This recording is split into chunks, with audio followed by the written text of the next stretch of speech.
இதில் வந்து பிஜேபியினுடைய சட்டமன்ற கட்சி தலைவர் மாண்புமிகு நமச்சிவாயம் அவர்கள்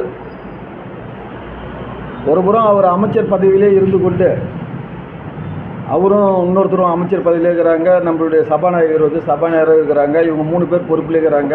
ஆனால் பொறுப்பில் இல்லாதவர்கள் இந்த அரசை வந்து தொடர்ந்து விமர்சனம் செய்வதை இந்த பிஜேபி தலைமையும் கேட்கல, இந்த அமைச்சர்களும் அவங்கள வந்து ஏன் இப்படி செய்கிறீங்கன்னு கூட இதுவரைக்கும் கேட்டதாக தெரியல. இது வந்து புதுச்சேரி மாநிலத்தில் வந்து ஒரு இதுவாக உண்மையிலே இல்லை. நாங்கள் ஏற்கனவே சொன்ன மாதிரி வந்து தேர்தலை சந்திப்பதற்கு மாண்பு முதலமைச்சர் அவர்கள் முன் வர வேண்டும். இப்போ எதிர்கட்சிகள் வந்து நியாயமாக சட்டமன்றம் கூடும்பொழுது இந்த அரசு தன்னுடைய மெஜாரிட்டியை நிரூபிக்க வேண்டும் என்று நியாயமாக வந்து காங்கிரஸ் திமுகவும் கேட்கணும்.